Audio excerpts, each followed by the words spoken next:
Vous savez, frères et sœurs, on est vraiment dans les temps de la fin.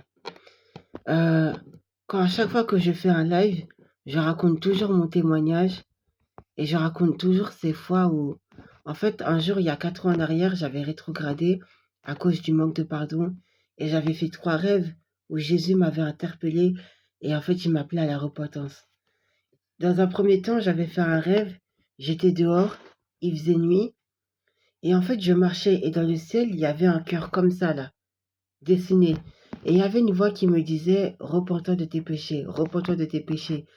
Il faut savoir que derrière moi, il y avait un personnage bizarre qui marchait. Il ressemblait à Spider-Man, mais il avait des cornes sur la tête. Et lorsque je me suis prosternée pour du coup me repentir, eh ben, il a commencé à m'étrangler. Et là, j'ai tout de suite compris que c'était le diable. Et ensuite, je lui ai mis un coup de poing. Après, il s'est mis à me poursuivre. Du coup, je suis partie, il y avait la rue. J'ai failli me faire écraser. Ensuite, le rêve, il s'est arrêté. J'ai fait un deuxième rêve. J'étais quelque part, il faisait jour et là, dans le rêve, je vois mes parents et mes frères et sœurs, même pas convertis, hein, aucun d'entre eux n'avait reçu Jésus et en un clin d'œil, ils ont disparu tous et ensuite je regardais dans le ciel et là, j'ai vu Jésus sur une nuée et Jésus, il s'est penché vers moi, il m'a dit: «Tu sais pourquoi je ne t'ai pas enlevé?» Je l'ai regardé, je lui ai dit: «Non, pourquoi?» Et il m'a dit: «C'est parce que tu ne t'es pas repenti de tes péchés». Après Jésus, il est parti et quand il est parti, frères et sœurs, j'ai commencé à pleurer, j'ai pleuré. J'ai dit: «Maintenant, il y aura l'enlèvement d'église, il y aura la marque de la bête, comment je vais faire?» Il faut savoir que Jésus, quand je l'ai vu, je voyais pas son visage. Il était masqué par une forte lumière. Tout ça là, il y avait une lumière forte.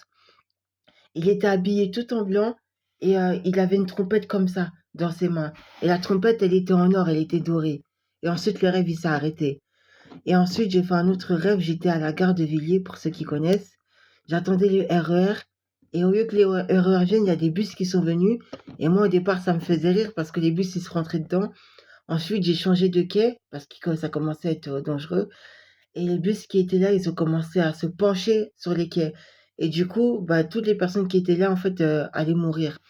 Et à un moment donné, là où j'étais, il y a un bus qui était là, il a commencé à se pencher. Dès qu'il est arrivé à mon niveau, j'ai fait: «Seigneur, pardon, Seigneur, pardon, Seigneur, pardon». Ensuite, le rêve, il s'est arrêté direct. J'ai commencé à vite me repentir et après ça, je me suis repentie et je suis vite revenue à Jésus et tout ça pour vous dire que, en fait, la marche avec Dieu, c'est une marche continuelle. Le plus important, c'est de ne pas abandonner parce que la Bible dit que celui qui tiendra bon jusqu'à la fin sera sauvé. Donc, en ces temps de la fin, accrochons-nous à Jésus et que Dieu vous bénisse abondamment. Prenez soin de vous, on est ensemble. Ciao